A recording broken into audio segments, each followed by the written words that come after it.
Okay, thank you everyone for coming, and students, now we will have the part 2 of Professor Akbar's lecture about complex and urban ores.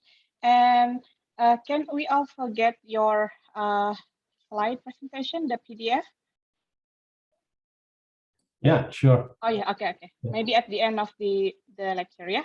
Okay, right. Yeah. Okay, right, Professor Akbar, please, time is yours, and then and everyone, let's ask to listen to Professor Akbar. Thank you. Thank you, Ibu Winnie. So welcome again, everybody. So thanks for attending this part 2 lecture, and I'm very happy to be here today, second time, and we're going to continue from where we left off yesterday, and yesterday last week, which is about we started to talk about e-waste. Yeah, so we're going to look at that in more detail. And now again, if you have any question, right, feel free to interrupt me. Now, when I share my screen, I may not be able to see any chat, so don't be hesitate to just interrupt me if you have some questions or something is not clear. Yeah. So let me just share my screen and continue from where we left off last week. So hang on. Yeah, just to make it small. Right. So basically, we started to talk about e-waste last week. We studied about and I started on try to compare the different types of e-waste in terms of the component weight, as well as not component, I mean elemental weight, as well as the value distributions of these selected elements or components in each other, right? So here I want to point out mobile phone, right? 56% of mobile phone, the old one, is made of plastic, right? And there's about 13% of copper, 5% of iron, 1% of aluminum, and there's ppm levels of precious elements such as gold, silver, and also palladium, right? Now, in terms of the value share, if we look at it closely, the value share contributed by the precious metals is actually 93%. So here, gold, silver, and palladium, right? And copper is valued as about 7%, and iron and aluminum, we don't really count that one. So it is clear from here, these small amounts of precious metals give the largest amount of value share. So it is clear that actually e-waste, in this particular example's mobile phone, there are a lot of economic potential inside it, right? So if we recover these precious elements, it can actually make the process quite economical, and that can also be the driving force for processing of e-waste, among others. Okay. So so this is just to clarify in more detail here in terms of the actual value from the selected elements that I mentioned. So for example, in here, if we look at just the copper, the price per ton is about 7,000 US dollars. And if we take an average per phone, the mass of copper is 16 grams. We can actually calculate what would be the value if you have 1 billion phones, because roughly every year there are about 1.5 billion mobile phones sold, and so it's quite a large number. So there you can see that the value is about 111 118 million US dollar for the copper only. Now, if you look at the gold, for example, the price per ton is about 21.7 million.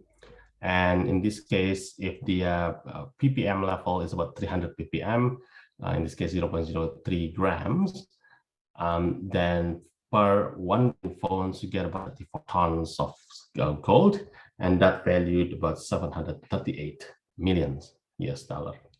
So if we just sum everything, you'll get about 1,600 million US dollar of metals value inside the mobile phone, and in the world basically.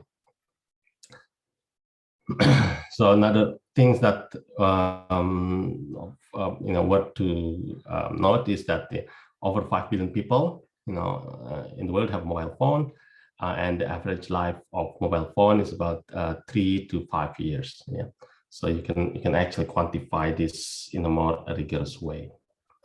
So this is an example of what's inside a cell phone. So this one is from Samsung Galaxy phone. So you have the battery, right? You have the plastic part. You also have the PCB part. You have the sorry. You have the connectors. You have the antennas and other sort of sensors. You have the cameras. You have the glass, and also the touch screen itself, for example, containing indium metals. Yeah, so it's quite a complex component. Get plastics, ceramics, glass, metals, and others. So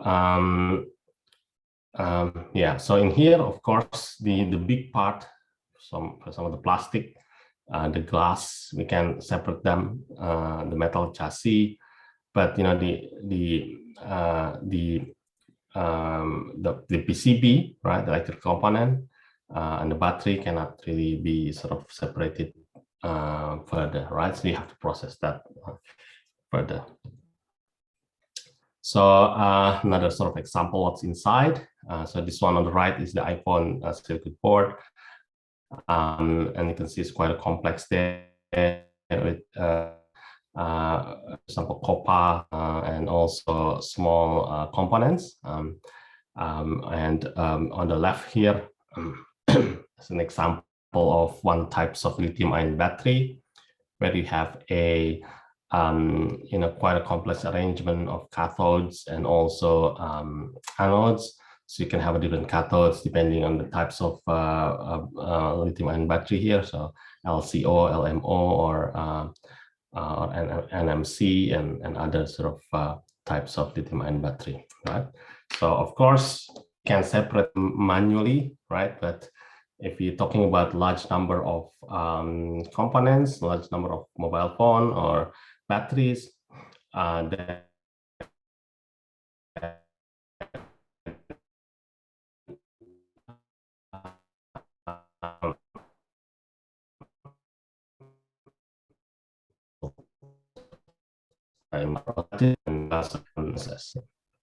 right. So as you can see from the example that I've shown, the characteristics of e-waste basically has complex microstructures. It contains remarkably different components, such as plastics, hydrocarbons, and glass oxides, metals, which can be ferrous and non-ferrous, and also other components. And it's also complex in terms of composition, right? So, and as you also see earlier, the metals of interest, such as the precious metals, usually exist in a minor proportion, very low concentration. So it's quite problematic to recover them if you to get a sort of a meaningful process to collect a large amount of these metals. Yeah. And the product itself contains a larger number of elements, right? It can be up to more than 40 metals on a cell phone, yeah, including the valuable elements, hazardous elements, and other sort of base elements and other stuff. Yeah.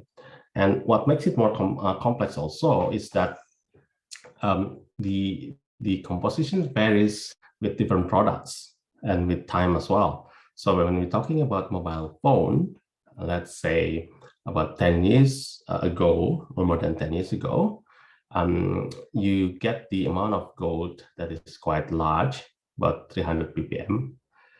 But these days, the modern sort of iPhone or Samsung, the amount of gold is much less, which is less than 100 ppm, or even 70 ppm.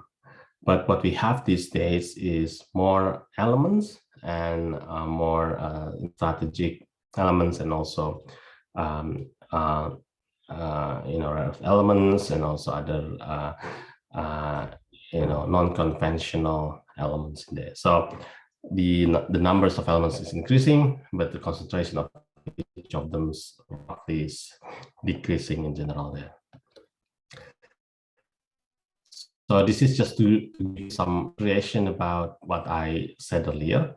So this is an example of materials or technologies that is related with energy, related to energy. So on the left-hand side, you can see that it's a windmill. So back in the 1700s, the materials of windmill consists of about only 6 elements: lead, carbon, zinc, tin, iron, and copper, right? But now these days in 2000s, where we have this windmill for generating electricity, you can see here that the elements that exist in that windmill is a lot, right? So ranging from cadmium to lithium, platinum, magnesium, and other elements in there. So because you have electric motors, you have magnets in there, you have PCB, some parts of it, you have copper definitely.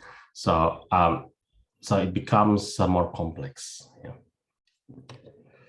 So I should mention in general, speaking about this one, there is a limited fundamental knowledge about these new complex materials, and how to effectively process them. So it is actually our job, your job, to learn more about these new complex materials in terms of the thermodynamics, in terms of kinetics of the process, how to develop a new separation process that is quite effective, refining, extraction, and other stuff as well. So it's a new complex materials, and there's a lot of things to be done in that area. Now, in terms of the technologies and the processing routes, of course, you see when we have a lot of elements inside the product, you will have quite a long process change. So longer overall process change, starting from extensive pre-processing and then main extraction processes. We will see about that in more details in a couple of slides to come. And there's a need also to develop a new or modified existing technologies and processes, so that it is more sustainable in terms of economic and also environmentally. So in doing this, of course, in support of doing this development, of course, there's a need in analyzing the techno-economic, the impact the environment, when you have a new or modified processes, right? And also there's a need of, when there's a lot of work in a lab scale, but there's a need on scaling that up to full-size plant, and understanding the feasibility of the process, and also other sort of consideration there.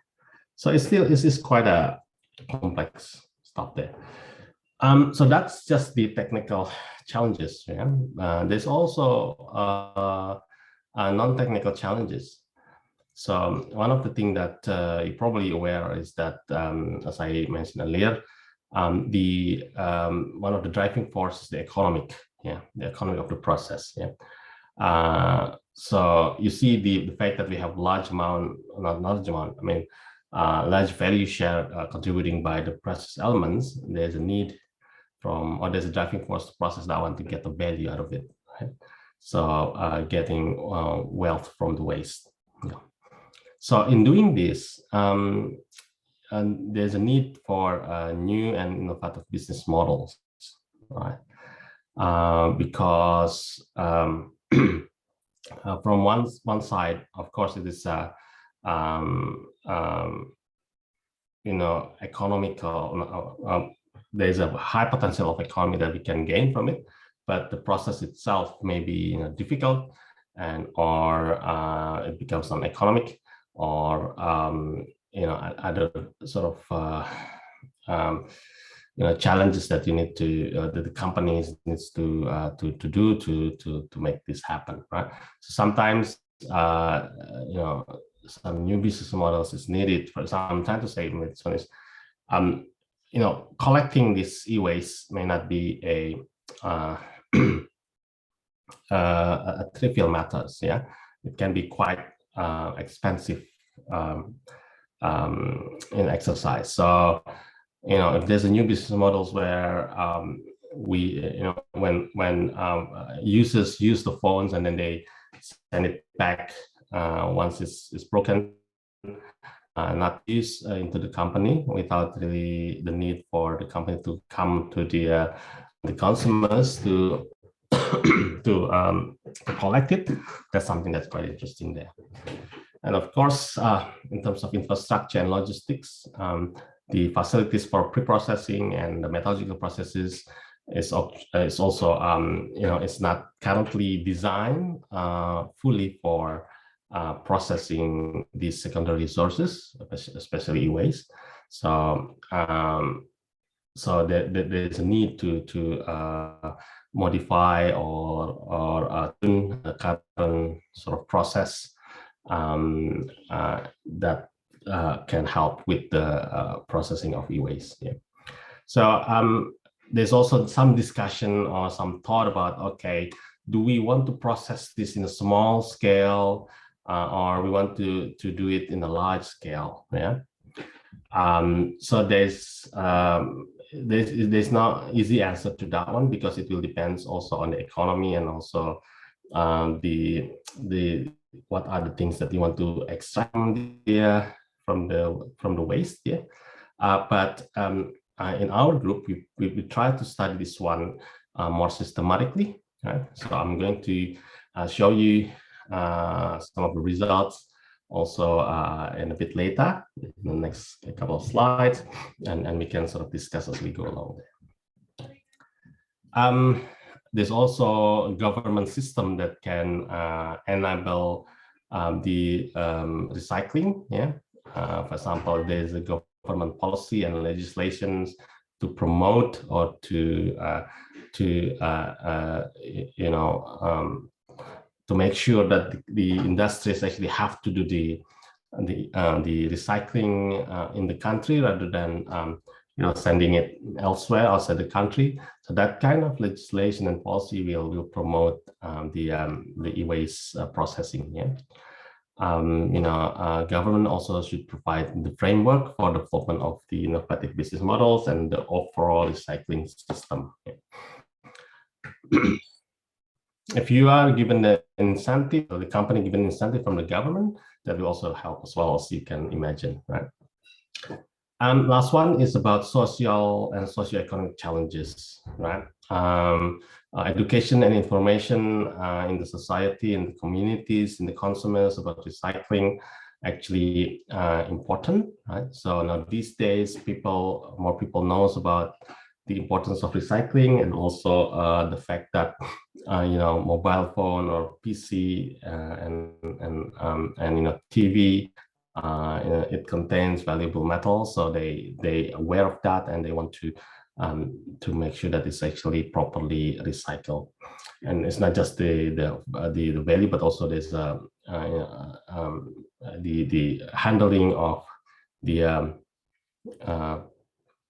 what do you call it, the hazardous element as well. rather than go into the landfill, right? There's a need also to shift the paradigms and cultures. So, for example, older people, myself, when we have like phones, for example, rather than we recycle it, we just put it in the drawer because there's a it's a memento. There's a still attachment to the phone, even though it's not working. But I think these days, in general, there's a shift from that kind of sort of cultures and paradigms to be, more promoting to recycling. Yeah. So now, just quickly before we go into the details of e-waste processing, I just want to point out we also carry a significant study about e-waste in Indonesia. So, and this is actually a work carried out by one of my PhD students who is currently looking at recycling system for e-waste in the context of Indonesia and also in the context of Australia. Yeah. So this is coming from our paper just published in Journal Clinical Production earlier in the year. So you can see in here the estimate amount of end-of-life products. Yeah. So we did not look at all of the electronic products. It's just selected, such as tablet, mobile phone, laptop, PC, desktop. Yeah, and the black one is total. So as you can see, for example, here, this is in the case of Indonesia, and also this is actually underestimate. Yeah, in the year of 2020, we get about almost 100 million unit e-waste from IT products, and by 2040, we expect to get about 270 to 160 million units of IT products. Yeah. And that equates to about the following e-waste generation in million tons. So now it's about 2 million tons per year we generate e-waste in Indonesia. Again, that is underestimate because we're calculating this from the import data of electronics and also production of electronics. That is go through the proper channel, but there's also a lot of imports of product that might not be counted in there. So by 2040, there's an increase by up to 3.5 million tons per year. Yeah. And that is to about 12 kilograms of e-waste per person per year. Okay. We also try to quantify the amount. So in here you can see also the amount of precious metals. We only selected platinum, gold, palladium, and silver. There's up to currently it's only 200 tons of these elements. And by 2040, more than 800 tons. It's probably 850 to 900 tons there. And that correspond to about a value in billion of US dollar. Currently is about 3 billion US dollar, right, in year 2020 or 2021. And in 2040, I expect to be 15 billion US dollars. Right? So it's quite a large amount of value there. And also this is not all of them. Yeah, this is only selected elements as well. So we also try to divide them based on the island as well, right? So mainly 56% is from Java, 22% is from Sumatra, and so on. So this is the map that we generate to look at the distributions of e-waste in Indonesia in the year 2020.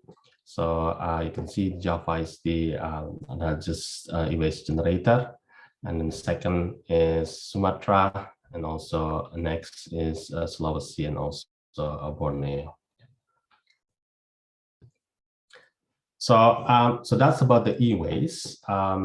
now what we can do now is we can look at in more details of how to process e-waste. Yeah. But before I start, do you have any question? Okay, anyone, do you have any questions? Hello, are you all there? Yeah, okay, looks like still there's no questions, so Okay. you can. So if there's no question, I will continue. And again, if there's any question or if you want to, there's not in the chat. I don't know. Is that the question or not yet? Okay. Okay. Right. So let's continue to look at how we process e-waste. So in general, we process e-waste. There are three steps in processing e-waste. Or in general, secondary resources, yeah, or end-of-life products, right? So first is the collection, right? And then there's a lot of things that involve in that. You know, government policies can help, or government sort of framework can help with that one. Public awareness can help, and easy access to collection facilities will also help. And for example, even new business model also can help. Where, for example, now a lot of let's say we're talking about mobile phone. So now instead of buying, we basically renting mobile phone, yeah. And after 3 years or after it breaks, actually we return it and then get rent another one, for example. Even in Europe, you actually rent carpet, yeah. So you you choose which carpet you want to use. You put it in your home or in your house. The company will install it for you, and then you rent it. And then once it's broken on or at the end of life, you call the company, the same company, basically they come and then they remove it and install a new one. So that kind of sort of business model is also quite interesting, and it can help to make sure that the end-of-life products are coming back into the recycling chain or recycling cycle, rather than it goes to landfill or it goes to, you know, who knows where, right? So, okay, that's the first step, collection. The second step is the pre-processing. So this is what we talked about last week, where we have first liberate and then separate. So that's part of the pre-processing. It's all about mechanical pre-processing. We separate as much as possible and then separate as much as possible, right? So it uses quite a similar method used in the physical processing of ores, like mineral processing, such as, you know, crushing and then milling and that kind of thing. And after that, also there's a sorting and dismantling. You can use manual sorting and dismantling, and also automatic. Of course, as I mentioned earlier, there's a plus and minus with each of that, right? And then after that, you separate the fraction. Yeah? So using similar technique as well that we usually use for mineral processing. Yeah. So we're going to look at that in the more detail as well.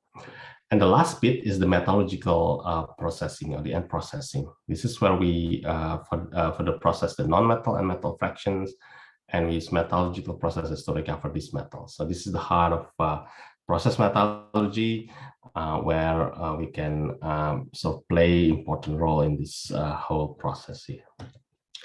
So, okay. Okay, this is more details about the process flow sheet. So first, you know, the product is collected, and then there's a testing of the product. So if it's still usable, of course, it goes into resale, reuse, or refurbished sort of products. Yeah. If not, then you disassembly the components and then choose or separate the parts that can still be resale or reused, and then goes to same thing there. And the one that cannot be, you know, reused or resale, then it goes into the pre-processing. started with size reduction and shredding, right? And separate into materials, and then use vibrating screen to select larger particles or larger parts, smaller parts, and so on. And usually we started with the magnetic separation first to separate the ferrous metals or the magnetic, materials, such as steel, for example, and other sort of magnets, for example. And then the next step is to separate the non-ferrous metals. We usually use eddy current separator. Yeah. We also have density separation afterwards, where we separate mainly plastics, the component, and we have the residue, and this can be landfilled or even for the process, metallurgical processes to be burned, for example. In this typical flow sheet, we separated the batteries, yeah, and circuit boards basically during this early in the beginning, this assembly here. Yeah, so and that can also help, because sometimes the recycling chain for batteries is quite different compared to others, for example. So the fractions, the one in the red box there, is the one that go to the metallurgical processing. Right now, so there's a question: how small we should actually do the pre-processing of e-waste, right? So that question actually, it will depend. It will depend on what we want to choose as the next process. Yeah. So, but one thing that I want to point out in here is that if you want to go to very small size, you will need to increase the energy, right? You will need a larger amount of energy to go down to a very small size, milled particles, milled component. Yeah.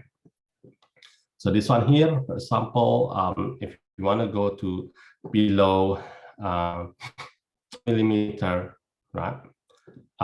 There's a significant increase in the specific energy of treatment, yeah, kilowatt hour per ton down here. So if you want to go below 1, at least, and further, it's a 14.8, right? So now, why we want to go to that one? So it depends on the choice of metallurgical process that we want to do.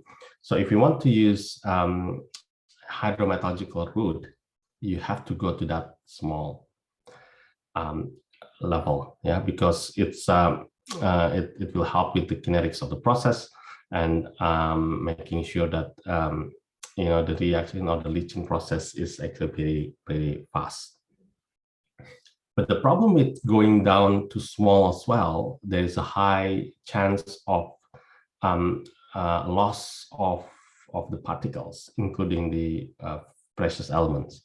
So there is that chance as well of a loss of elements. Yeah.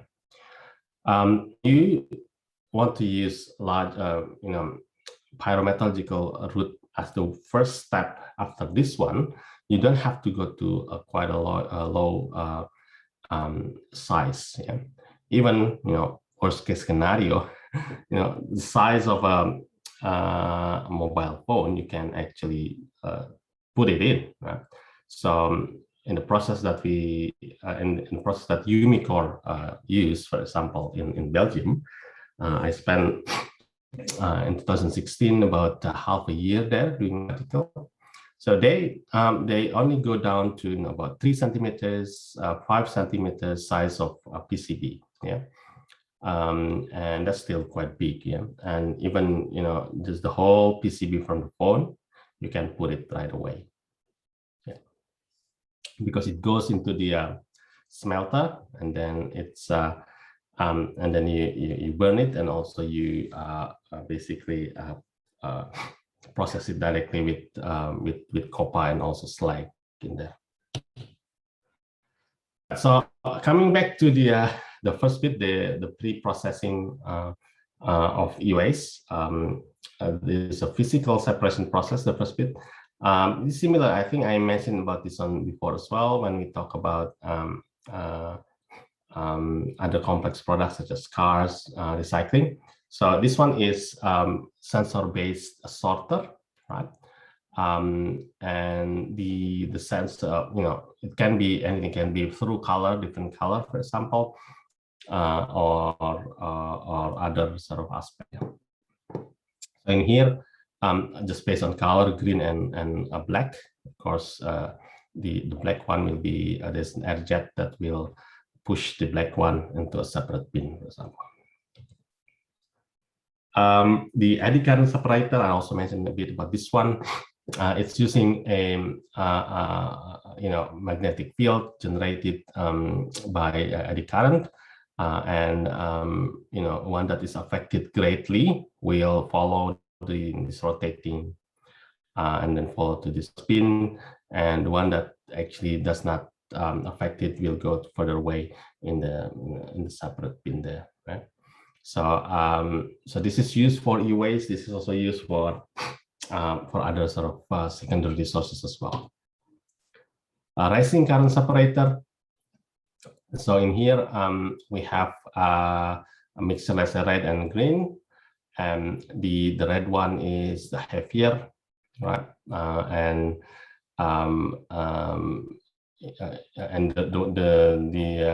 the green one is the lighter one, and the green, of course, the red one goes down, and by sort of circulating or there's current going up, it actually taking the lighter element, lighter particles go up and then separated to the top part there. Right, so that's just some examples of the physical processing.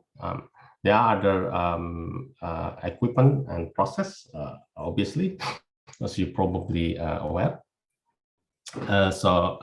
Yeah, so the next step after that is the end processing, which is the pyrometallurgical processing. Sorry, not metallurgical processing, which includes different routes, as you're aware, and also have studied in this unit. And you can use hydrometallurgical route, pyrometallurgical route, electrometallurgical routes, or combination of these. Yeah, and in fact, in industries, we are using all of them and a combination of all of these. Yeah, because there are advantages and disadvantages that we can take advantage and avoid. So I should also mention there's also one more route which is going through biometallurgy route. Now that process is not widely used, usually only in the laboratory, right, in the lab scale. So as you can understand, hydrometallurgical routes, we are using chemicals. Yeah, we are using such as acid and caustic solution, and unfortunately we use large amount of that, and we use that to leach selected elements from the e-waste, yeah, or waste PCB. Let's just be specific. And the pregnant liquor undergoes further sort of process. For example, we use solvent extraction, adsorption, and also ion exchange to separate the precious metals or the base metals as well. And yeah, so this is also similar to metals extraction processes in mineral processing, where we use the hydrometallurgical route in there. Now, this hydrometallurgical route is good for small scale process. Yeah. But the problem with that is if you use small scale and then you're processing small amount of waste PCB. Now remember, if you're targeting directly the the gold and silver, the amount of gold and silver that we take will also be quite small, right? So and the problem is the weight that comes in the process, let's say 100 grams, right? And then we leach out in ppm level. let's say up to 1%. Let's say up to 1 gram, just to be, excessive there. And then you produce, a residue or still a waste that is roughly about 100 gram, which is 99 gram. Right? So that's another sort of things that need to be considered. One is the use of a lot of chemicals. Second is the fact that you are still producing 99% of the waste. Right? It's something that need to be considered if we just use the hydrometallurgical route. Now the second one is pyrometallurgical roots. As you aware, we are using high temperature to either burn, melt, or smelt the component. Yeah. So in this case, the pre-processing is not necessary or is not extensive. Yeah. Especially for small devices, you can just chuck in everything, for example. In doing so, you depending on the chemistry, of course, the metal fraction will end up in molten bath, usually copper. Plastic will potentially partially replacing coke, and also act as reducing agent and fuel. And the glass, for example, or oxides end up in the slag phase. Yeah. So now the pyrometallurgical roots, advantages and disadvantages. Of course, the advantages is, as you can see in here, we don't have to do quite an extensive pre-processing. What it means is that we can there's the cost to do that can be avoided. And also, pyrometallurgy is a route where we often it's basically a high throughput process. You have quite a high throughput and high volume process. Yeah, so you can have large amount of e-waste can be processed, and also and it's also pretty quick because the kinetics is pretty fast. Yeah. But the drawback, of course, the fact that we use high temperature means we need to put a lot of energy into making this running at high temperature, and also which means if you use non-renewable or carbon sort of or CO2 producing sources energy to achieve this high temperature, means that the process can become quite a CO2 emitter. Yeah. And last one is electrometallurgical roots. The idea is using concept of electrochemistry, and you use electricity to drive the process. And of course, you have cathode and anode. You drive the current in there to drive particle reactions. Yeah. So usually what we do is we dissolve the components into the electrolyte. It can be aqueous or molten slag or molten salts. And then after that, we drive the reactions, and the high purity metals,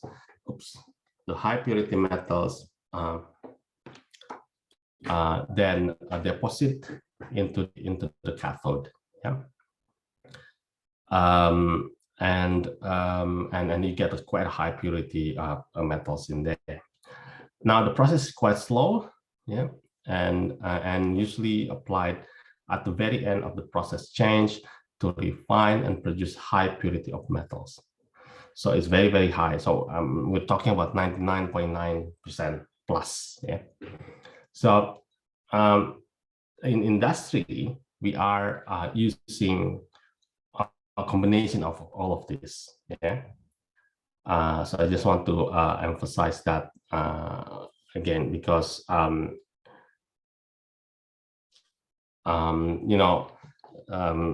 there's some people, some sort of some students basically saying, we should do processing of e-waste using hydrometallurgical route, or we should use pyrometallurgical route, and so on. So for the sake of understanding the process is fine, but when you want to develop an actual process that is quite efficient and economic, you use a combination of all of this.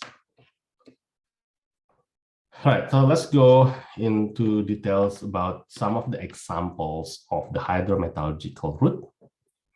So this table, which is coming from my paper, so Halik was my PhD student and also did a postdoctoral research in our group. So this is from a paper which is also open access. All the a lot of information in this lecture also coming from that paper as well. So feel free to download that paper. And here showing different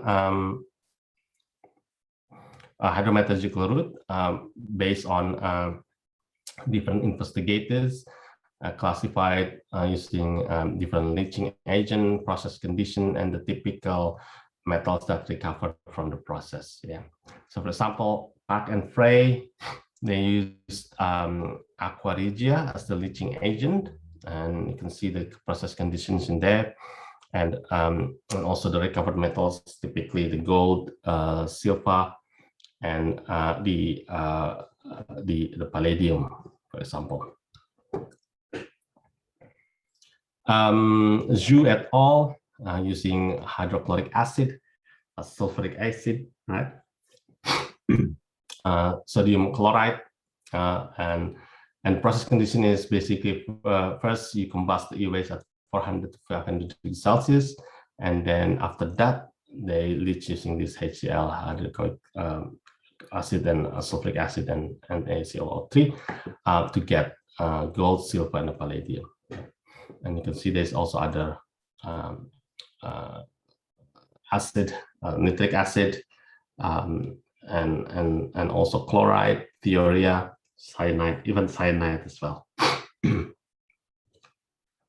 I have already mentioned this a bit earlier about some of the limitation of hydrometallurgical root.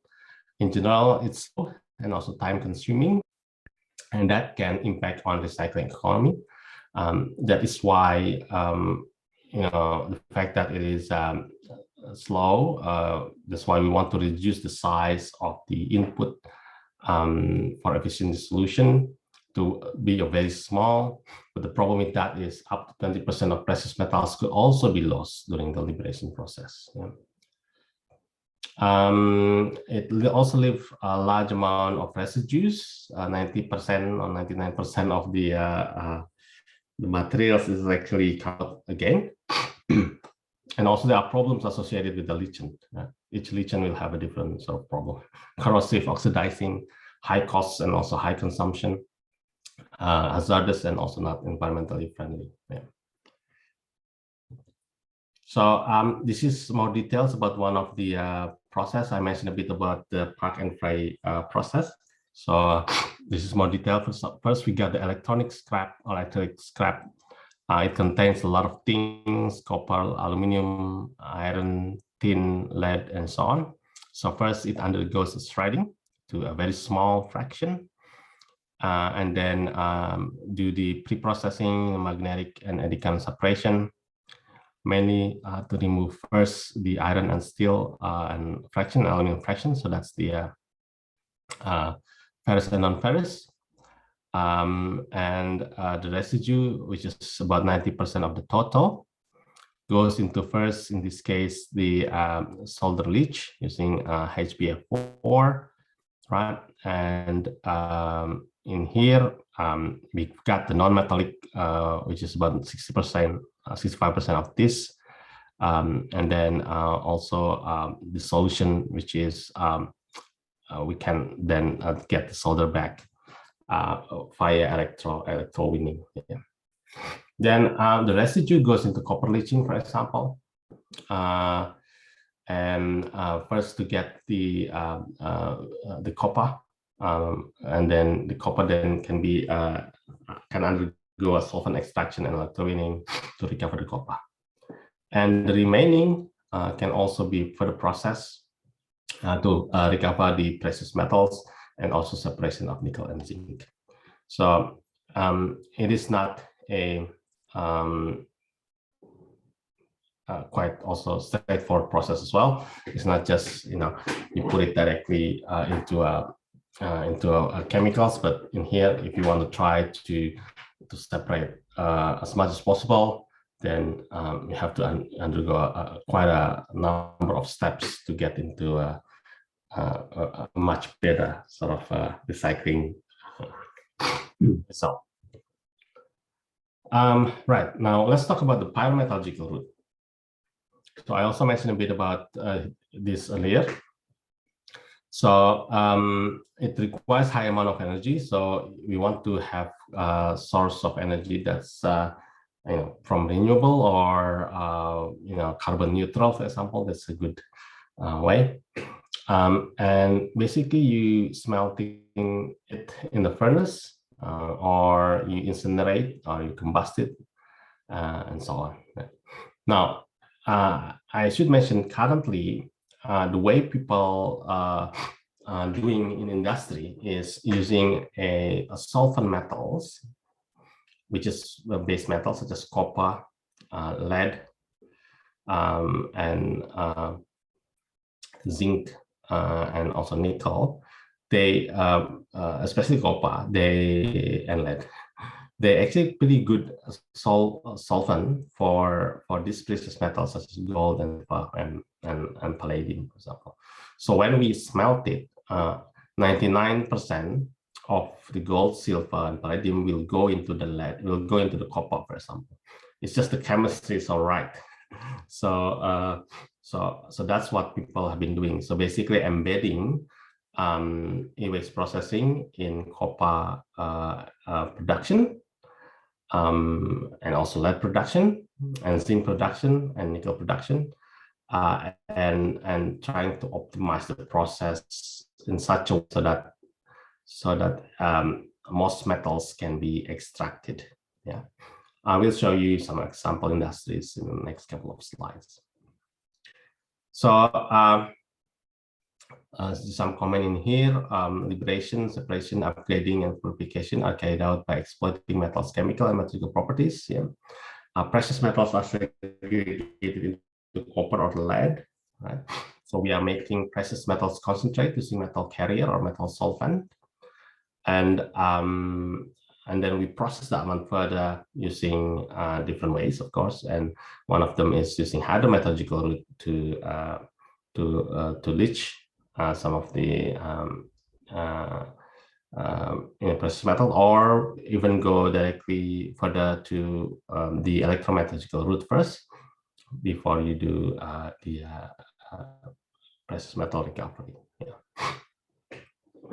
Now, as you can imagine, when we talk about pyrometallurgical route, usually we talk about large facilities, large equipment. So there's a large capex and also opex of the process. Yeah, so that's something that need to be think about, and also, but the fact that it's can run high throughput and high volume,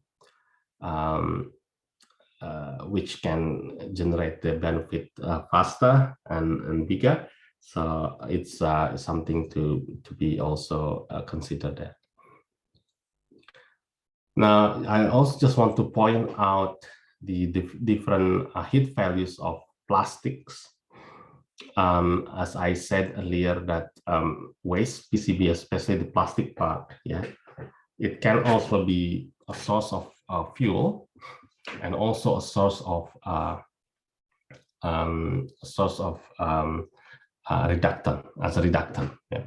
So this is showing the heat value of different plastics on the top left, PMMA, PVC, PET, PP, and so on, right? And also some of the kinetics aspect, or some of the features when you try to combust this type of plastics, which exists in e-waste, and some of them, and what happened, during that process. For example, here we're talking about, let's say, PS. The decomposition temperature range is about 420 to 415.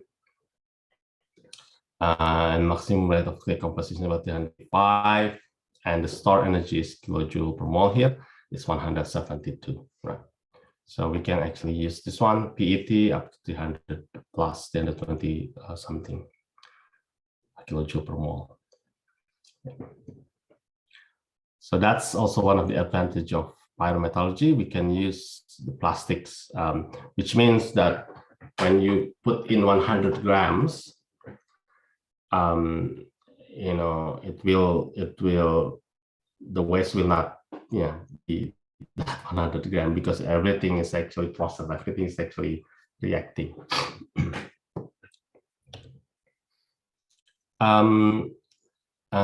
So now it's 6 o'clock. Can you give me 1 minute? I would like to have a quick break to the washroom, and I'll come back in 1 minute. Okay. I'll just mute for a bit.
So that's a quick 1 minute bathroom or toilet break.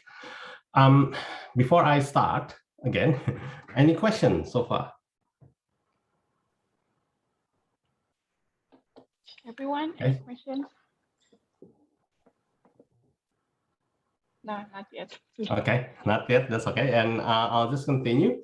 So now let's look at how the industry is actually process e-waste, and I'm going to show you only selected sort of processes, but in actual there are other than more than this one listed in here. Okay, actually, there's a question from Emma. Okay. What is the most promising and greenest option for e-waste? What is the most promising and the greenest option for e-waste treatment and recycling? Yeah, so that's a good question, Emma. So as I mentioned earlier, and also in industry demo that I'm going to show you, the best way to do, if you ask me, is to combine the different metallurgical processes to get the most optimum and also more the most environmentally friendly way. I'll give you some example. Right? So, okay, let's talk about pyrometallurgical root. Now, the fact that is quite big and the process is using high temperature, and the plant is it's a big plant, and it is actually the current big plant or smelter, which is in large scale. They have the capacity and also they have the equipments to handle for example, the off gas, right? From the process, which can be for the process later on, and also can be limited in terms of emission into the gas into the atmosphere, right? So that's one thing that to consider, right? Now, but if we want to go the other way, the hydrometallurgical route, right? Hydrometallurgical use a lot of chemicals, right? So would it be better, for example, if we process materials that has large amount of precious metals compared to the original waste PCB, right? Of course, if we still want to sort of generate this, waste, chemical waste, why don't we, if we still do that, then why don't we use the most of it to process more precious metals? So that can be done by combining two, right? So if we start with, let's say, the e-waste, we pre-process it, not so extensive. That one already reduced the the impact to the environment, because you don't go to very small particle, which means you don't put in a lot of energy in that process. And then it process in the pyrometallurgical route. Basically, what happened is in that one you process everything, so there is no waste as a plastic in there. So you use all the waste, and then you absorb all the precious elements, and then actually the hazardous elements, yeah, it's also absorbed in the slag phase, right? So in terms of limiting the emission to the environment, it is actually captured in the slag phase, which can be a process or can be sort of neutralized or passivate. Yeah. So right. So we'll end up with let's say copper. We'll end up with copper that has a lot of precious metals in it, because copper, like I said earlier, is a good metal carrier. It can absorb 99% of gold and silver and also the other sort of elements. And then after that, it goes into electro process, which is electrometallurgy process, where you form you make pure copper, and all the rest of the elements in such precious metals actually end up in residue in there, which is, we call it slime, anode slime, and that one is much high concentrated a precious metal there, which if we compare it to the beginning where we have PCB. So when we want to leach that one compared to the original or the original waste PCB, that one is actually much better, right? So, and that's basically the in the next step we process that anode slime using hydrometallurgical route, using different processes there to get the precious metals. So you can see from here we try to combine all the advantages of each of the metallurgical routes, and at the same time, by doing that, we actually limit the impact to the environment as well. And we're doing that by embedding the production, embedding the recycling in the production of typical metal, which is copper and lead. Yeah. So they're doing that anyway without processing e-waste, but now we also embedded e-waste processing in there. So that's actually what happened. So that's actually a good segue to the next section here, which is about looking at the process in industry. So I'm going to look at a number of processes, one in Umicore, and there's also one in Rhamdhani in Canada. So the first one is in Belgium or in Europe, yeah. Rönnskär in Sweden, Kosaka in Japan, Kaisa in Austria and Germany, and also Metallochemic in Belgium and also Spain. Yeah.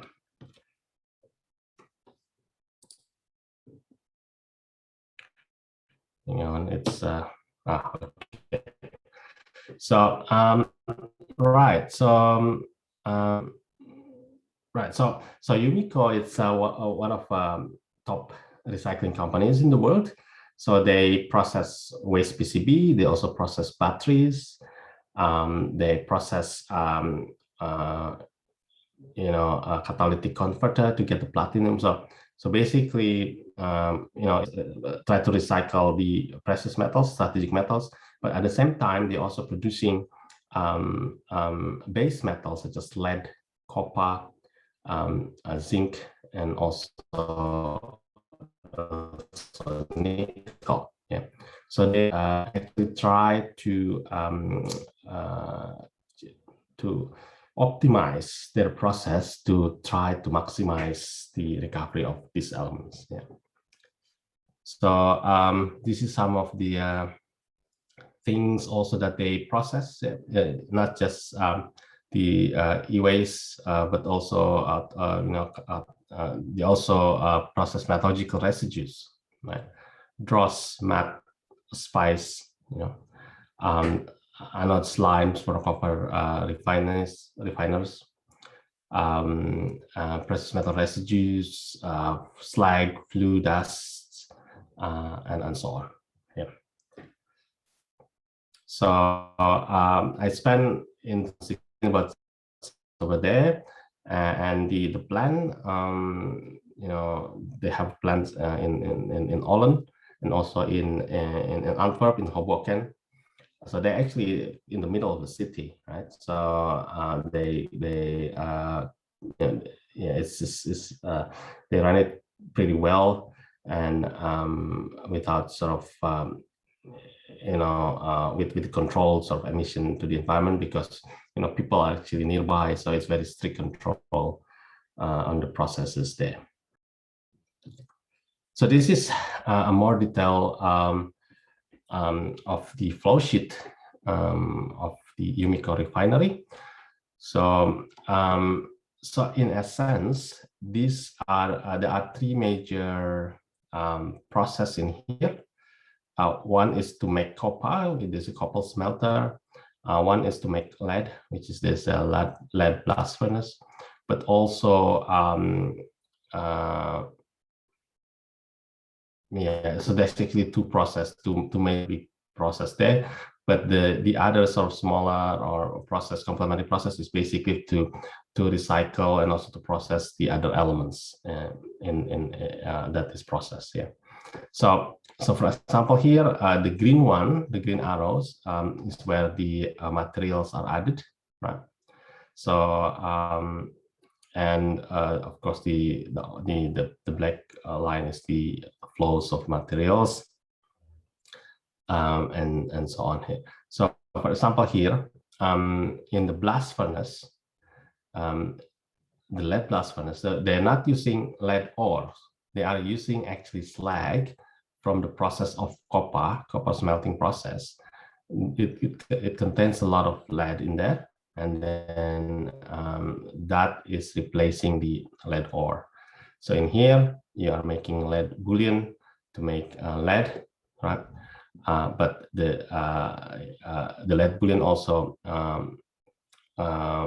basically is a good sort of metal carrier for indium, tellurium, and selenium. So that one is actually also processed further in special metals refinery to get indium, tellurium, selenium. And of course you get the lead, tin, bismuth, and stibbium as well. Actually the remaining of the output from the lead blast furnace is also returned back into the copper smelter for the process as well. And in here, of course, there's a top up of e-waste and also copper ore from the top, and you produce copper, and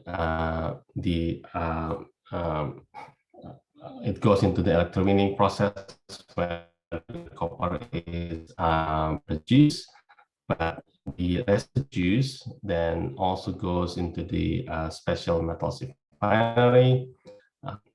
Sorry, here, yeah, the precious metal refinery and a special metals refinery to get the gold, silver, platinum, rhodium, and so on.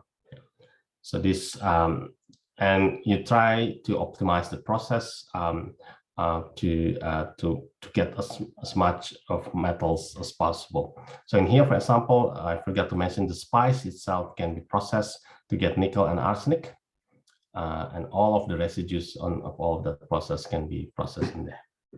So it's not a straightforward linear a flow sheet. It is it's quite and involved, and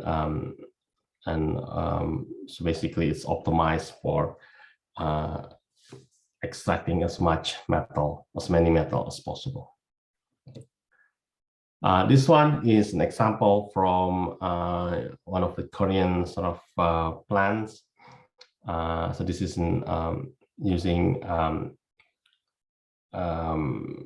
well, similar idea. So in a way, I use a copper smelter process, copper process, lead smelter, lead production process, and in this case also zinc process as well. So the thing that is different in here is that all of this sort of process is using Osmelt TSL, so that's an old name. So it is a technology that was developed in Australia. So now it's actually bought by Utotech, and now Utotech become Metso. Yeah, so that's the technology was developed originally in Australia, and currently owned by Finland. And this smelter is used for different purpose in here. The previous one, of course, the Umicore one is using isosmelt, but that one, the process is quite similar. There's a top lance from the top, and it blows fuel and directly into the slag to process them, to smelt them. Yeah. So in here you can see it produces copper, lead, and also from the lead slime you produce bismuth, silver, gold, and indium. In here also you produce zinc, and also copper. So this is copper lead. Now, so the small bit. This is also talking about one process that can also be embedded in the previous, like this one here in Osmelt TSL process. So there is a process called what's called black copper smelting. Right now, this process is actually pretty versatile. Right, so mainly you're doing a smelting, and you add.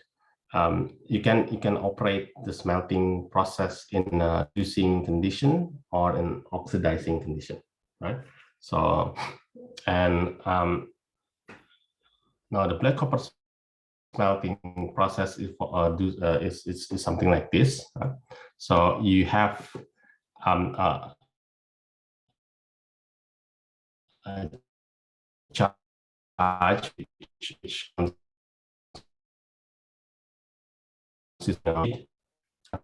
particular conditions, and what happened is the oxide feed. The oxide feed is actually copper oxide or copper scrap, right? So it forms copper, and then the copper will become the metal carrier, and all the elements, all the absorbable elements, including precious metals, will go into the copper. And it produces what is called black copper. This one is called black copper is because it's quite black. So it's basically very dirty copper because it contains a lot of metals in there. In that process, you form also a slag, but also you separate zinc into the fume, right? Which can also be further recovered. Now, the black copper can further process through oxidation, and you form blister copper. And in this also, there's some emissions of zinc and tin and lead in the fume. It can be also recovered. And further after that, you process the blister copper in anode furnace to form anode copper. And here you can add a top up of copper. And then in here, as you go along this one, the copper become purer and purer, but the gold and silver and precious metal still remains in the copper, right? So at the very end, we have electro refining or electro winning, depending on what you choose. And in here you produce copper cathode copper, which is very pure, 99.999. And the residue, which is anode sludge, anode slime, is we process that one to get the precious metals. Right? So in this reduction oxidation process, you form slag, and that slag can be returned back into the reduction process in there.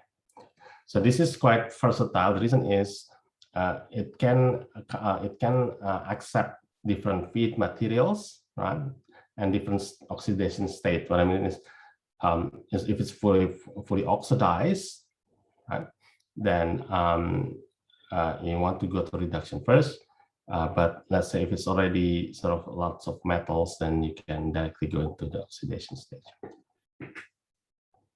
So this process also quite fertile in terms of the scale. It can be done small scale up to the large scale. Yeah. And actually has been used more and more as part of independent like this, or as part of the bigger flow sheet that I mentioned earlier. So yeah, the reason I mentioned about that one is I will tell you about it. But anyway, so this is just a summary of the smelting and refining from different companies around different industries around the world, and the different metals recovered, right? And different technology as well. So isosmelt is similar to our smelt, which is now bought by Autotech. The idea is, top submerged lance. So you have lance, and then it's submerged into slag, and then you blow. But there's also different technology. There's a Caldo furnace, or here Caldo reactor. It's basically tilt it and then rotate, yeah, and so on. So you can also look at these details in the paper that I mentioned earlier. Yeah. Now, okay. So I also want to explain a bit about the project that we did about more than 5 years ago, I believe. Yeah, more than 5 years ago. So it is a research cluster wealth from waste in Australia. So basically, a number of universities in Australia were come together. So it's basically Swinburne, Yale. So Yale's from the US. Yale, University of Queensland, Monash, UTS, and also CSIRO. So we came together and received a grant from the government, Australian government, to actually really evaluate the metals recycling in Australia and analyze, and also come up with the recommendation of what we need to do to make recycling of metals happen in Australia. Right? So you'll be amazed. It's about 10 years ago. Even the technology came from Australia, but this recycling, right? But in Australia, we don't do a lot of recycling at that time. So, but these days, more and more recycling, especially e-waste, is carried out in Australia. So in Swinburne, we focus on the technical aspects of recycling. I should mention in here, it's a multidisciplinary sort of collaboration. So in Swinburne, we focus on the technological and technical and thermodynamic sort of study. In Yale, looking at the material flow around in globally. At UQ, University of Queensland, they focused on material flow within Australia. Monash, looking at business models, and also socio-economic aspect. BTS is also about, I think, business models as well, and so on. Yeah. So in Swinburne, we try to look at the evaluate systematically the various technologies and processes and process routes, and then try to evaluate if we want to do this in Australia, which one is the sort of the most suitable one, right? And then we're also looking at more details about the thermodynamics, the process flow sheet, techniques, and also LCA of the selected process routes. Yeah. So some of the things that we consider, it has to be technologically feasible. It has to deliver high potential. It has to have a high potential to deliver bigger impact. But it delivers value, flexible process, economic viable, and also environmentally acceptable. Yeah.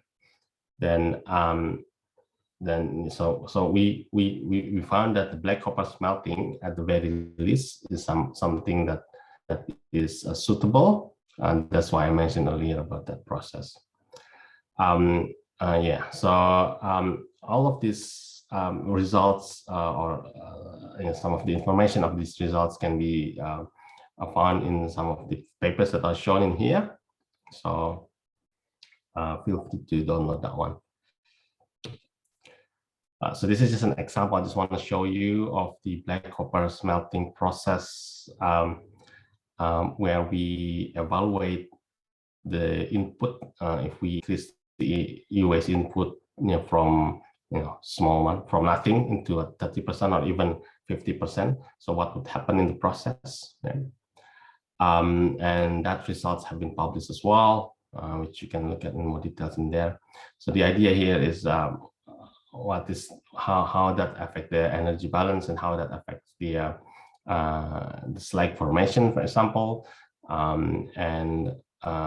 yeah. Now, one thing that also quite interesting is we did an economic study, which I think I should also mention because it's quite interesting. Remember about the effect of scale, as I mentioned earlier. Black copper smelting is quite versatile in terms of doing it small scale to large scale. Now, the reason why the scale becomes sort of a question is because in Australia, the amount, the waste generation is not big as in Indonesia, right? So, so there's a question: is it better to do it in a small scale or large scale? So we did an economic analysis on this one, and this is for the case of 58% of e-waste input. And in fact, if we do it in a large scale, definitely the economic will be quite good, right? So it goes up to 100,000 tons. So that's the capacity. So which means that if 58% e-waste input means that 100,000 tons of e-waste is input in the first category there. So we found that we will need to have a capacity of at least 30,000 tons per year. So this is per year, to make sure that the total benefit is actually higher than the total cost. Yeah. And from this, it means also that half of this 30,000 tons, which is 15,000 tons, is e-waste, which is 58%. But also quite interestingly, if we try to include the effect of transport, right? So in Australia, it's pretty expensive to transport goods from one side of Australia to another. Right. So in here, if we try to include the effect of transport, the capacity has to be doubled to 50,000 tons. So currently, one of the students that I mentioned earlier is doing this in more details and carry out systematic study in the case of Australia and also in the case of Indonesia. Which is this lady? So this lady is trying to develop a recycling system, a possible recycling system that can be implemented in Indonesia and also in Australia. So this is just showing, I mentioned these three different stages that I mentioned before. One is collection, stage 2 is pre-processing, stage 3 is metallurgical processing. Yeah. Now the idea in here is that we have different processes at different stages, and these processes also can be quite small, right? But also, can be quite small. So it can be also mobile. Yeah. So in here, for example, the red boxes, this one, the red one, it's a mobile or substation or small facilities, where the blue one, the blue boxes, are the integrated smelter, which are the big one, right? So the idea is you can have many routes or different routes to process e-waste, right? But you can utilize these small substation or small facilities to support the larger one, or even you just process it through all the way in the in small facilities until you get the metals, copper, zinc, PGM, and also base metals. Right? So PGM is platinum group metals, including precious metals. So there are permutations to maximize the recycling system. So we try to implement these ideas in Indonesian context and also Australian context. Just to give you some ideas, in Indonesia we have a number of major smelters for aluminium, iron, steel, lead, copper, zinc, and nickel. So this is the data from Ministry of Energy and Mineral Resources. So imagine if we have just 3 big facilities. One is in Sumatra, one in Java, and one in Borneo. And the rest of the remaining of Indonesia, they have smaller facilities, either processing up to a particular chain, a particular pit, which is either pre-processing only and then send elsewhere, or small metallurgical process and then black copper, for example, sent elsewhere. So so hopefully in the next couple of months we'll have the results, and we also be sharing that result once that results actually published. Yeah. So right. Okay. So we've looked at that quite a complex, detailed processes in processing of end-of-life products, such as mobile phone, particularly e-waste. But one thing that I want to also emphasize in here is, okay, we put focus on recycling, but we should also start thinking about, starting from the beginning. How can we design the products in better ways? Yeah. How can we design the product to become more sustainable, right? So not necessarily,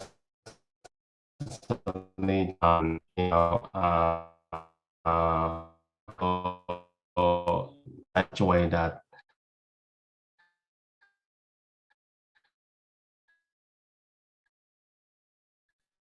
to be dismantled using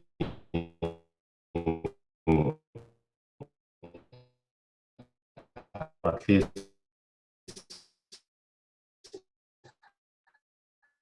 right. The aim is from the beginning until coming back from design, starting from the material selection,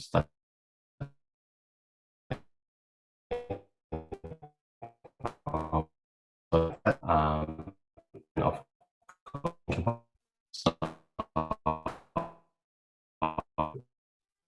for the design aspect, for example,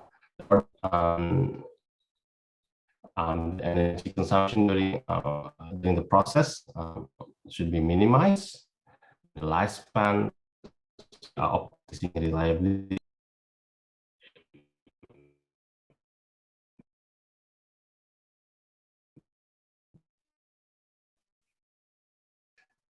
not to be used, and making sure that the materials that use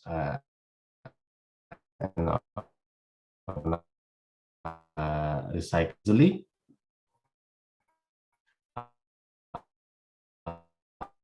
And also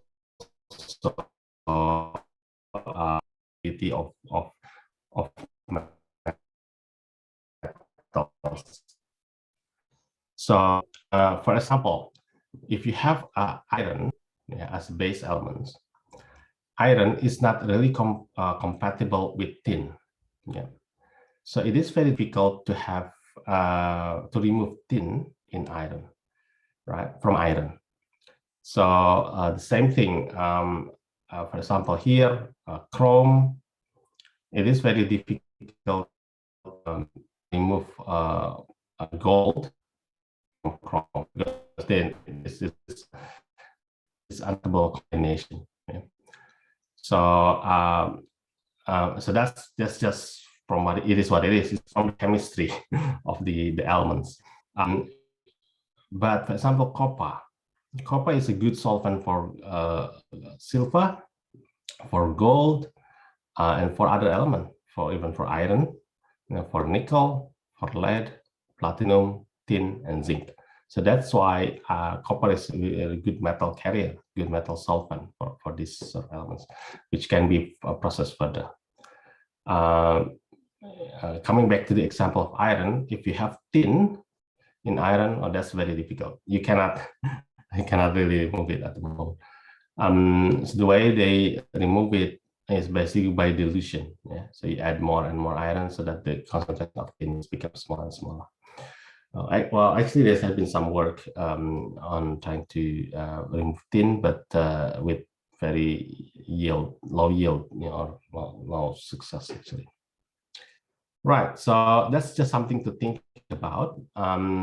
There's a bit more here. In terms of the manufacturing, products should be produced in a ways that reduce the quantity of energy and water consumed, right? And also produce minimal emissions and results in the smallest possible quantity of leftover of materials. In terms of end of life, products should be designed so that it can be refurbished, reused for the same or different purposes, right? So it's this is the whole thing from the beginning: design, materials, manufacturing, end of life, and they have to be looked at as a whole, comprehensively. And we use sort of thermodynamics, we use metallurgical processes knowledge, we use LCA to guide us to develop a better design there. So so that's basically the content that I want to explain today. I have some other contents, but I think it's still too much. Just giving you the closing remarks. So as you can see from the materials that are presented, there's a large potential for processing of urban ores, right, to support circular economy. But there are not just technical challenges, but also non-technical challenges to process this in a sustainable way. right? When we want to do this really well, we have to do it in a comprehensive way, right? We have to take a comprehensive approach in addressing these challenges, both technical and non-technical, which also means that innovation in all sectors are needed, right? And expertise from different disciplines are needed, and especially expertise in process metallurgy and also chemical engineering will play a vital role, right?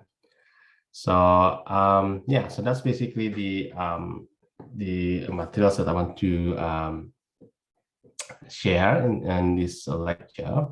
So do you have any question? Just probably I just stop share at the moment. Yeah. Sir, I want to ask. Yes. I want to ask if it is profitable enough to recycle all kinds of e-waste in a recycling plant, because the e-waste, it comes in many different forms and shapes, and it needs a lot of manual dismantling as well. So is it profitable enough? I wonder. Thank you very much. Thank you, Nurul. So the answer is profitable. Otherwise, the industries would not, want to process it. So, but you have to do it in such a way so that you maximize the economic of the process. Like you clearly mentioned, which is rightfully, that e-waste, there are many types of e-waste, right? So that's why the separation is very important. Like, for example, the one that I mentioned earlier about the black copper smelting, that will be suited for processing of waste PCB. So it's only the waste PCB, right? The green, PCB that you look at, right? But the other part, for example, the glass. Of course, the glass can go into the slag, but there's an indium in there. It's only a thin layer of indium. So if you do that, then it's probably cannot be recovered if you do it immediately into the smelter, because for concentration you want to strip it first, for example, before.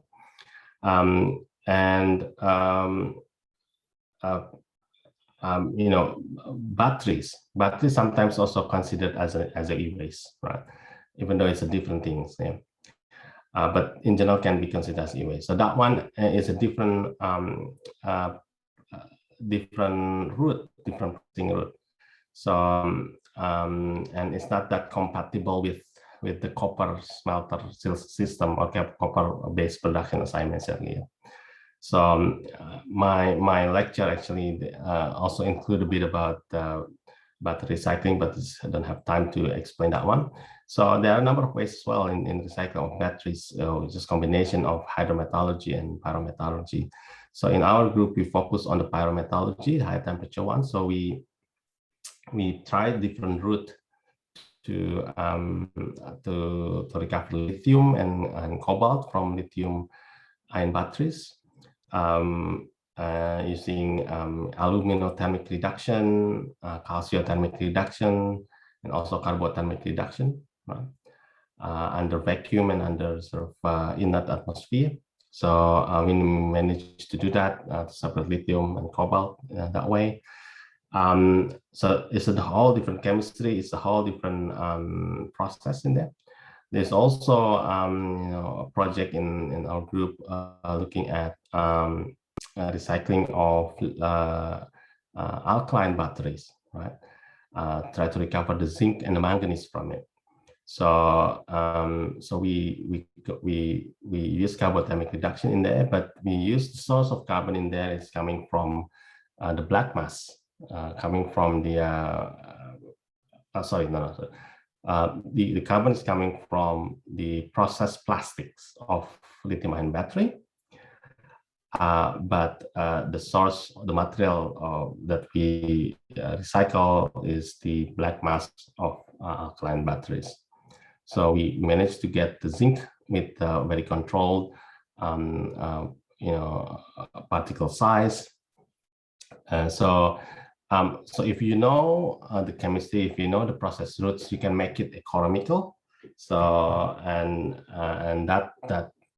that knowledge of process metallurgy, that knowledge of thermodynamics will be very useful to make sure you can develop a process or use the process that is making sure that it's economical. Other questions? Thanks for the question, Nurul. Thank you very much, sir.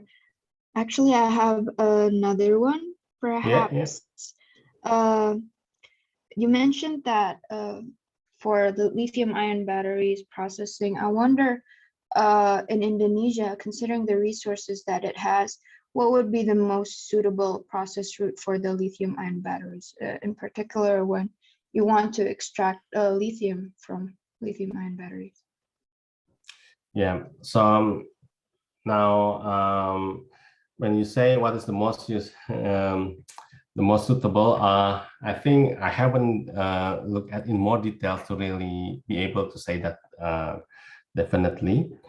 But I would take that when we say the most suitable, I think it will be also a combination of hydrometallurgy and pyrometallurgy. So to maximize the recovery of the elements, all of the elements inside the batteries in there. In the process that we develop, we managed to basically separate almost all of them. But we haven't looked at it in more details in terms of if we want to do that in large scale, whether that's economical or not, because when you say suitable, it's a lot of things to consider there, it's also the economic aspect, the technical aspect, and also the environmental impact as well. But I think for the purpose of trying to study and trying to maximize the recovery, pyrometallurgical route is something that is quite there's a large potential in there, right?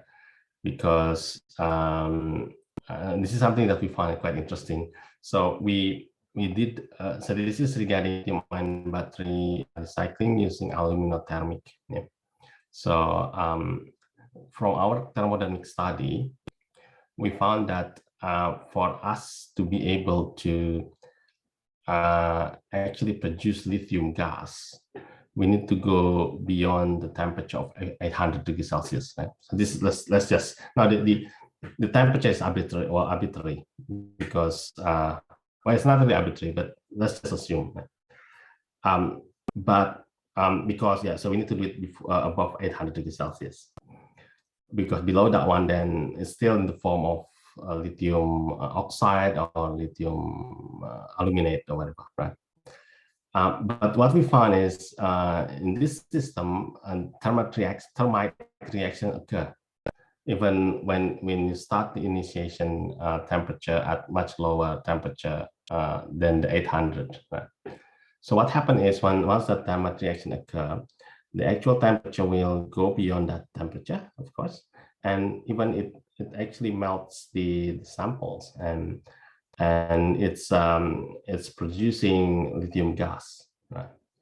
So we are able to do that even though without without the intention of going over the decomposition temperature itself. Maybe I should show a bit because it's quite interesting video. Maybe I'll just show. So so this is actually a work by one of my students. His name is Eddy. He's from ITB as well, but he's from metallurgical engineering. So he's using aluminum reduction approach. So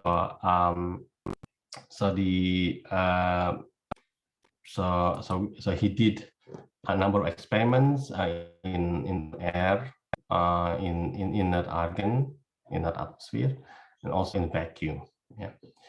And this is one video that I want to show of what happened during the process here. So he mixed these battery materials, cathode materials, with lithium cobalt oxide, with CaO, with also aluminum, and this is what happened here. So that's the bit in there.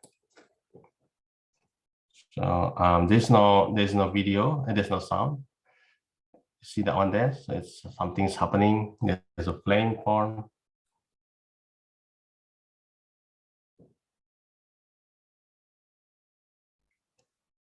So and you can also see something sort of, it's like a fume coming off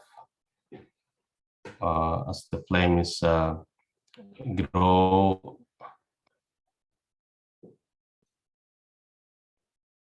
See, that's, so we suspect that that's the lithium coming off, and there's nothing happen. But then in a bit patient, it will start like that. Yeah. So the thermal reaction occurs, and of course you can see here there's a reaction, vigorous reaction happening. It melts the pellets, and then once all the reaction complete, then it becomes around. This is another picture here. Yeah, it's similar, but this one is yeah, it's a failed experiment because it's touch the tube there.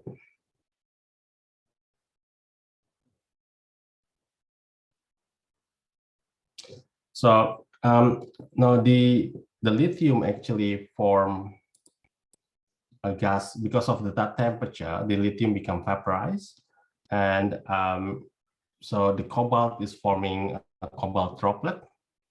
It's on here. But the lithium evaporates and condenses in the condenser. This one is just the pressure in the condenser, and then we found that we believe it is actually lithium. But once we open from the reactor, it started to react with the air and from lithium hydroxide. But we're confident that originally it was lithium there.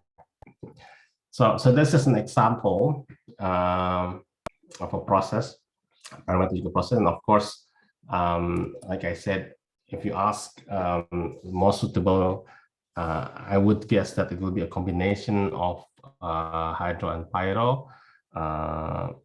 But you also need to think about holistically, the economic as well, and the other sort of aspect as well, the LCA as well.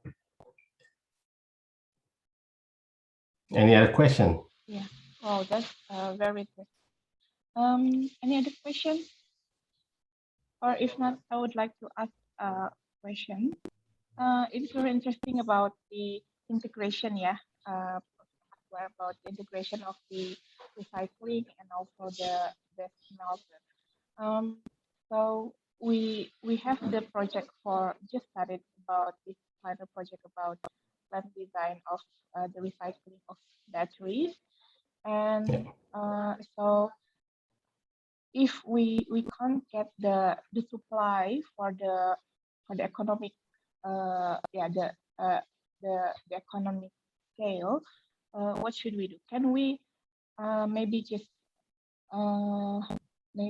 sell it as it is, yeah, like a medium product or barang setengah jadi? Can we do that, or what do you think? Or should we wait until we have enough supply for the raw material? Yeah, so that's a good question, we need, because, and also hard to answer as well, because there's also the danger. For example, if we want to build a plant or process that solely process batteries, for example, or process waste PCB, right? So what if, like you said, we couldn't find the source of that? So one way to do that is the way that the industry is currently doing. Basically, it's not the only main commodities that they process, but for example, in the flow sheet that I mentioned from Umicore, if there is no e-waste, they can still operate and producing base metals such as zinc, lead, and copper. Right? So, so that's one way to reduce that problem. Now, you also asked whether it's also possible to sell the intermediate products. That is actually possible. We also do some calculation. One of my students, Kisti, of okay, we choose the black copper smelting as the main process, let's say, but in Australian context, we also calculated what if we make black copper in the small facilities and then send that black copper to the large smelter, facilities, which is only 1 or 2 in Australia. So that actually still quite economical, but of course the economic is quite small compared to when you get the precious metals yourself. But that can still be quite economical or profitable. So yeah, so I guess it depends on what is the intermediate product. If the intermediate is black copper, where it contains a lot of precious metals, you can actually sell it with a larger price to the bigger company. So yeah, so it can be done like that.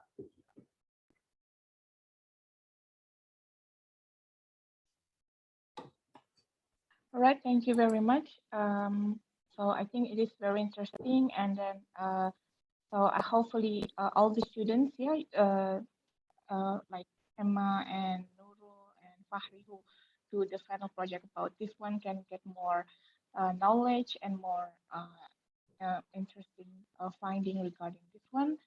And because time is up, so I would like to express a very deep gratitude from the chemical engineering program from Pak Haridevianto. Yeah, so thank you for the lecture for these two times lecture, and then it's gonna be really good for us to learn about the e-waste processing. So thank you, Professor Akbar, and then give applause everyone. Okay. Thank you very much, Ibu Winnie. Thanks everybody. Right. It's a pleasure for me. So before we close the session, and then please can you open the camera, and then I need to take a picture one more. Anyone? Okay, thank you. Okay, right. 1, 2, 3. Okay, thank you. I hope you won't hesitate if we ask more questions, yeah, regarding this project, yeah. Okay, Nurul and Emma. Feel free to send email Fahri. to me via Bu Winnie or directly is fine here. Yeah. So I can give Akbar's email to all of you. So for Nurul or Emma or Fahri or Akbar who do the final project, if you have any question, just ask the narasumber, the expert about this. Okay, thank you everyone, and then we will see you in another maybe next weekend for next week. Thank you, Pak Akbar. Thank you, everybody. Thanks, Winnie. Bye. Bye.